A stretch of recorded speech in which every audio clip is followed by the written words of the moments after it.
Hello, everyone. Welcome to Disruption Diaries, where we break down the stories of businesses that shape our daily world. I am Shantanu, and I am here with my co host Jeenal. Hey Shantanu, I'm actually excited for today. Yeah, me too, because we are deep diving into the fascinating journey of delivery, right from its founding in 2011 to becoming a $3 billion company and a market leader in the logistics space. Now, it's not primarily attractive B2C tech business, right, where we interact on a daily basis through our phone and apps, but it's touching our lives secretly behind the scenes. One out of every four parcels bought on e-commerce sites is being handled by them. Yeah, and it's just such a fantastic and still WIP story about modernizing such an age old business and getting big through operational efficiency, small improvements, and a ton of patience. Shantanu, like logistics is not really a new business, right? The need to move and supply goods dates back to earliest human civilizations, including Mesopotamia, Egypt, China, Rome, where they established very strategic routes and warehouses utilizing carts, ships, animals. But its relevance actually remains and is even more significant in a modern day time. And it's exciting to particularly talk about Delhivery given its IPO in 2022, which is now a public company creating such sustainable logistics solutions in India. And in fact, it had its recent earnings call of Q3 FY25.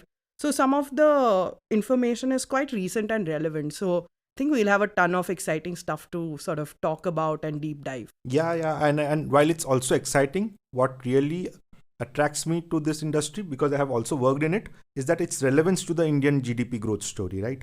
Right now, India's GDP is around 3.7 trillion, and logistics actually forms 13 to 14% of the costs that we see here. So it's roughly around a $500 billion industry, as you said, right? And that includes transportation, warehousing, inventory management, packaging, etc. Yeah. And it's very important for us if we need to put a pedal on the development engine to reduce those costs from 13-14% to 8-9%, which is the target of the government by 2030. And with the technology of delivery and the scale of it, hopefully we will be on our way to achieving that as we move forward. Yeah, it's interesting why we are at about 14-15% of our GDP, while most developed countries are at 8-10%, which is why I guess the government has put this target to improve efficiency in warehousing. Also, organized players, I read Shantanu, is just about 3.5% of this largely unorganized market, right? And they are supposed to be growing at a CAGR of 35%. So it's a lot of big opportunity for players like Delhivery. Absolutely. It's highly fragmented and unorganized sectors, especially in small parts of India, right? While the bigger cities are connected by these big players that you name about, there is still ample scope for these organized players to actually go deeper into the Indian network. Awesome. Let's start from the beginning. Should we talk about the founding story of Delhivery? Yes, because that's really exciting. Let's talk about the founding. Yeah, so I am always fascinated by how companies are founded, right? This is a bunch of 5 27-year-olds that have built this business over the last 10 odd years, right? More than 10 actually. It was founded in 2011 by Sahil Barua, Mohit Tandon, Bhavesh Manglani, Surat Saharan, and Kapil Bharti. So initially, Delhivery was a hyperlocal express delivery service for offline stores. Think of it like delivering flowers or food from restaurants. But very early on, both Barua and Tandon, who have some background in strategy, recognized this huge potential in the rapidly expanding e-commerce segment and decided to focus on that instead. So you see where it has taken them since then. Yeah, talk about pivoting into a new business model, and that has given them a lot of success. Why don't you quickly touch upon the founding team and the founders itself briefly? Oh, awesome. Yeah, let's talk about Sahil Barua, right? He is the CEO and MD and co founder of Delhivery. Before Delhivery, he was a consultant at Bain. He studied his mechanical engineering at NIT Karnataka and went on to do his MBA at IIM Bangalore. Very fun fact, he's actually a triathlete and an Ironman. Wow. Yeah, so quite an interesting person. Then there's Kapil Bharti, who is currently the CTO and has been with Delhivery as a co-founder. He's actually credited as the technology specialist in a number of interviews done by the team. He has actually built ground up Delhivery's technical products and was prior to this the technical lead for a lot of media firms like Live Mint, HT Blogs, and even sort of Hindi blogs at Hindustan Times. The other three co-founders, Suraj Saran, his biggest credit is some of the heading some of the new ventures in the company.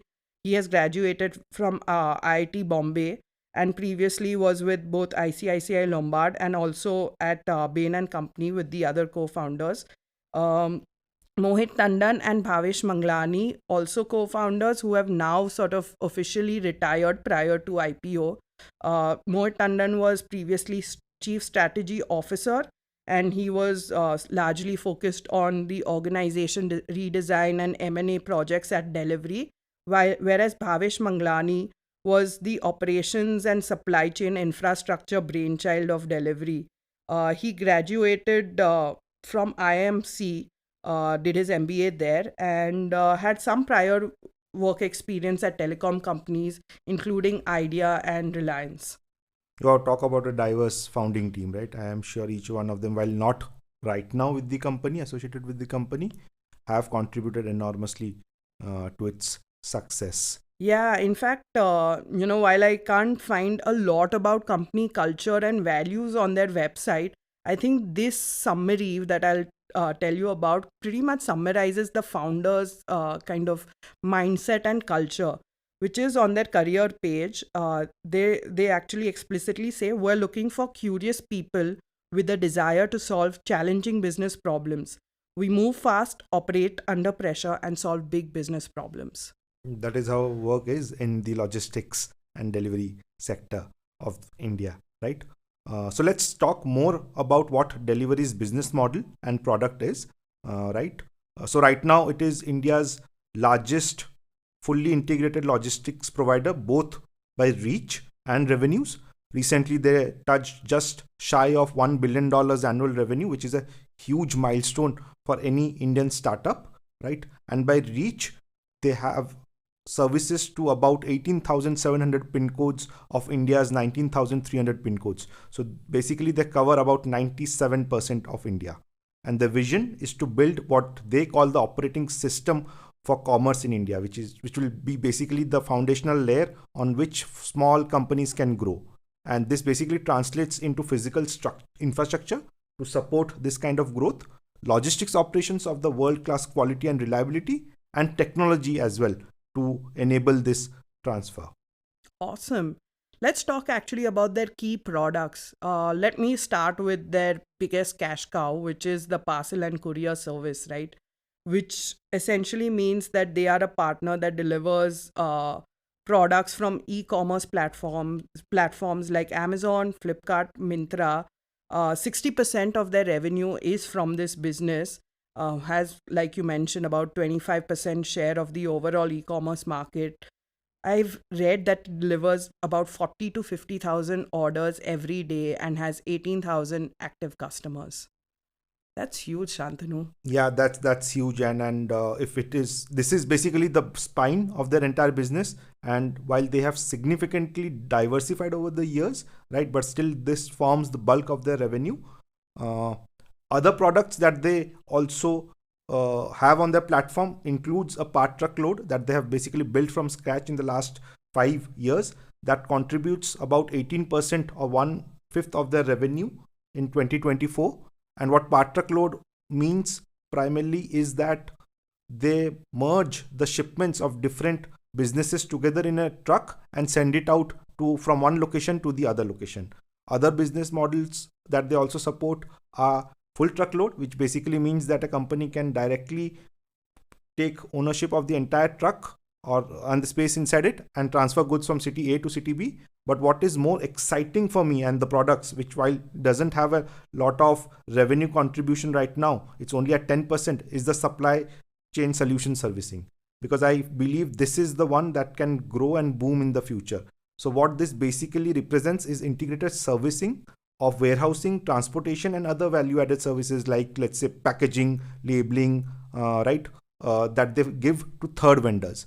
And that is where I see a huge opportunity for them, something which can be similar to what Amazon does with FB&A, right? So while Amazon has, let's say, AWS, which has basically open sourced and given out a lot of infrastructure for companies to build the tech stack on. Delhivery could do something, let's say, called Fulfilled by Delhivery, which is basically giving out or leasing out this this supply chain services to smaller vendors where they can store their goods, and Delhivery takes care of the entire logistics chain. So I'm really excited about this opportunity for Delhivery. Very interesting. Yeah, I think they already are operating out of 71 odd warehouses, 139 odd customers in this. The other interesting one is actually cross-border logistics. And this basically talks about, India's and seamlessly integrates with India's vision to export and import goods from global markets. So it's really tapping into that international trade opportunities. The last one that I think is also quite interesting is reverse logistics, right? And this includes managing return of products from customers, which I hear is a very, very painful process. And Delhivery has innovated on a number of sort of different solutions to make sure that the return product is authentic, is the same product that was actually delivered to the customer, which ensures a smooth customer experience both from a customer end as well as the business customers that they are serving. Absolutely, and I think that is one of the biggest challenges that needs to be served for the e-commerce partners that they have, which actually reminds me of a very interesting fact, Jinal, that I forgot to point out earlier, is that what actually endeared them to these Amazons and Flipkarts back in 2015-16 when they were actually booming was that they offered solutions of collecting payment for them as COD for these delivery for these huge e-commerce companies, right? Back then, many of these traditional supply chain companies were actually not offering these solutions. So Delhivery was one of the first ones that actually went ahead and offered that they would collect payment on their behalf and give it back to Amazon on the same day or on the day after. So that reduced the entire cash flow cycle for these e-commerce companies and enabled Delhivery to gain a lot of market share right now on delivering these packages. Yeah, but what I read is obviously this is fantastic customer experience, which pretty much kind of leads into the growth that Delhivery has. But it also has this key challenge in its business, which is cash flow, right? Where Delhivery typically pays its network partners, fleet partners, and manpower agencies within 60 days. However, it offers customer with quite lenient payment terms at about 90 days. And this possibly is the reason why it contributed for negative cash flows, which is something that Delhivery really needs to work on. I think it's part of the strategy in order to gain a market share right now, because when I was working with Rivigo back in 2019, right, I can give you an anecdote on that is we had about 3 months or 90 days credit term with our customers as well, and with our business partners or delivery agents we also had 60 days credit terms. So we will pay them after 2 months, but we will get money from our customers maybe in 3 months. And that has been the traditional route in the logistics sector as well. It completely operates mostly on a cash flow negative kind of cycle, right? But as and when we start gaining market share, that can give us leverage as well. You give decent customer service to customers, and they can start maybe being more sympathetic towards you and giving you more more value by reducing your cash cycle. So I believe that has been the strategy of Delhivery from day one. Gain market share, right? Have economies of scale, which will enable to give you a lot of service at a lower cost, and that can maybe enable, if you lower the cost, then you can maybe ask for a faster payment of terms. Fair. We should actually discuss what sets Delhivery apart from most logistic players. Shantanu, why don't you start with this? So one of the key things that I think actually sets them apart from other players is most of the players in the industry operate on a hub and spoke model, which is basically where the system revolves around a central hub that is connected to multiple spokes or nodes, as we call them, right? While this is very simplified and there are much cost efficient because of consolidation of the packages at hub, right? The only problem is that it leads to a longer transit time with a limited flexibility and a single point of failure. Like if your hub experiences issues, delays, or any problems in docking or undocking, the entire network is affected, right? they learned something from the telecom. This is where the background of the telecom comes into on of the founders comes into picture. They tried something called the mesh network, which is basically a decentralized structure where the nodes are also interconnected, right? There is nothing called as a key hub, right? Everything is more or less similar as a node, which allows multiple paths for the goods or to travel, right? So there can be direct connection between the nodes, and that helped them in making a more resilient, flexible, and faster delivery system, right? While it has its own disadvantages, that it's complex to manage and it has higher costs, that is where the tech layer comes into solution, and they have built it from ground up on how to manage this entire system. I think that is one of the key moats that sets them apart, because building this system from ground up will be very difficult for a new partner or changing the model for an existing partner. Yeah, I read Kotak Institutional Equities actually recognizing it as the best available in India's dynamic logistics player. And there are some key aspects that I actually found quite interesting about the mesh network. One being real time optimization, which basically means employing an algorithm to optimize routes in real time, which takes into factors very real things like roadblocks, weather conditions. Two is efficiency. It has fewer touch points, increasing speed and inventory turnover. I read that deliveries gateways actually have 10 times higher turnover and in peaks even up to 14 times, while traditional competitors actually have a turnover of one cycle in a day. So talk about efficiency. And of course, there is, less than truckload sort of shipping model, which connects various hubs and spokes across the country in real time to make sure that it is following the most optimal path. Understood. And I feel that is where the technology that actually enables this scale helps them out, right? And it's not only the optimization, they're actually building or partnering with companies that can enable the sorting and managing of packages in warehouse itself, right? And that is what they have bought few companies that we will talk about in the later part of the segment as well. They have autonomous robots to actually move about. While many companies were actually experimenting that back in 2018, 2019, they have actually started doing it in on many of their warehouses, right? Apart from it, they have invested in a drone tech company also that can help them deliver directly smaller packages, especially in crowded and in very sparse populations, right? So that can also help them in doing it, in scaling further and bring economies of scale.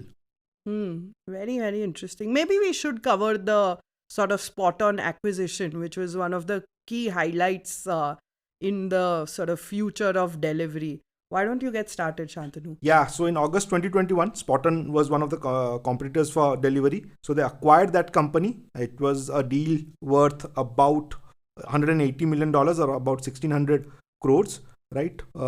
They tried to integrate it into their systems and gain more synergies with it. But recently they have actually impaired some part of it. So while they have it has helped them achieve some scale and get businesses from the Spoton's existing clients, they have impaired the losses because I feel they have not been able to synergize the entire company into their own. Yeah, I did read about it being a rather chaotic integration, and we know most sort of acquisitions kind of don't work out. I think it's on the right track now, stabilized after about 2 years, where it's becoming a lot more efficient, and the results are seen in the growth in part truckload business in the last couple of years. Absolutely. What thing we should also talk about is the competition with Rivigo. I will allude to that because primarily I was also part of the Rivigo team back when Delhivery was scaling, right? And Delhivery had a slightly different model compared to us initially, but they scaled back rampantly and they completely formed a fully integrated solutions, which I feel Rivigo never did. Apart from it, there are multiple differences that make Delhivery more attractive than Rivigo now that I look back on it. Rivigo was always asset heavy. They involved in solving for the pilot's pain point first, rather than, or pilots are basically the truck drivers, as we used to call them, or for the truck driver's pain point rather than for the customer's pain point. So customers honestly didn't care whether your driver took rest or not. They wanted their products or the prices to be the lowest. So there was an asset heavy versus asset light model. Delivery doesn't own a lot of its own fleet. It just leases them out, or it uses the market forces to get them, right? Delivery was completely e-commerce focused, right? So that enabled them to form, and as you rightly said, the last mile infrastructure. So they could deliver out, and this mesh structure that they had also helped them in delivering into the far-flung places of India, which Rivigo could not. We had a traditionally logistic model which was hub and spoke completely, right? So anytime we would want to deliver to a far off place, right, the cost would shoot up for us, and that was not sustainable in the long run, right? Which meant it was a high operational cost for us. So these are the ODA pin codes that we talk about. So 18,700 pin codes. We had also opened up around 16,000, 17,000 pin codes, if I remember, Jinal. But what changed basically was not all of them were actually serviceable. Some were being delivered after 6, 7, 8 days, right? Which is huge time lag, and at a cost which is much higher compared to it. Second is, I feel Delhivery's leadership. It struck to them, right? Just before IPO, maybe a couple of them left. But Rivigo, long before the co-founders, one of the co-founders actually left, and much of the leadership changes underwent during that period of time, which actually impacted its strategic direction as well, right? And another key aspect that I feel differentiates between both of them is that Delhivery diluted its stake very rampantly. As you can see right now, even Sahil Barua has a very low stake in the company, right? He is mostly granted ESOPs, right, rather than direct equity. And they did it to raise multiple rounds of funds to actually build, or to spend on the capex and build this infrastructure on which they can now scale the entire company. Rivigo, I feel the founder was kind of reluctant in order to dilute the company and invest in infrastructure, and it's mostly relied on building a positive cash flow for the company, which is, I feel, very difficult to achieve in such a capital intensive sector, as I discussed a few minutes ago. That's a great contrast of very two differently sort of different companies in a similar sector that have, like, one has survived, one pretty much has not survived, and Right. had to sell off to Mahindra quite recently at a very small amount versus its Right. valuation. I remember it was at once a unicorn, right? Roughly around whatever 8,000 odd crores valuation. It was sold to Mahindra Logistics for only 250 crores a couple of years ago. Interesting. That's actually a great segue into sort of talking a little bit about the financials of Delhivery. The good news is that Delhivery has largely stopped its cash burn on operations and is now achieving profitability consecutively for the past 3 quarters. In fact, in the most sort of recent quarter, its revenue jumped by 8% year on year, and not net profit by 114% to achieve 25 crore. I know it's not a big amount, but it's moving in the right direction, which is what is quite interesting. Right, and as we have alluded a couple of times earlier in this podcast as well, it's all about economies of scale, right? As and when they add, it keeps on every new customer, every new package actually helps the entire system get more and more efficient, right? And that will help them in getting more and more money out of it. They do have a few challenges, though, Shantanu. For example, we've heard through different interviews, Amazon, Flipkart always had in-house logistics. Even Meesho now, for example, is focusing a lot more in-house, Valmo, which is a big hit to Delhivery. I know Shopee came in a few years ago and Delhivery was their partner. They shut down operations. So that's going to be a big challenge on where, as companies move in-house, Delhivery as the trusted 3P partners share actually reduces, which is the main bread and butter of their business, right? Right, Jinal, because they were so dependent kind of on e-commerce business, and with the last couple of years with the rise of quick commerce, e-commerce growth also slowing down, I feel that has also hit Delhivery to a certain extent, right? And that definitely represents a big challenge as well as an opportunity that I see. There will always be margin pressures on them, because in such environment where the growth is not there, people generally look to whoever has deeper pockets looks to grab a larger share of the market, right?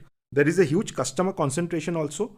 About the top 5 customers of Delhivery actually contribute to 40% of its revenue, which is a big risk. And while they have got it down, earlier they were around 70-75%, they have got it down to about 38% right now, but that still represents a very high concentration risk.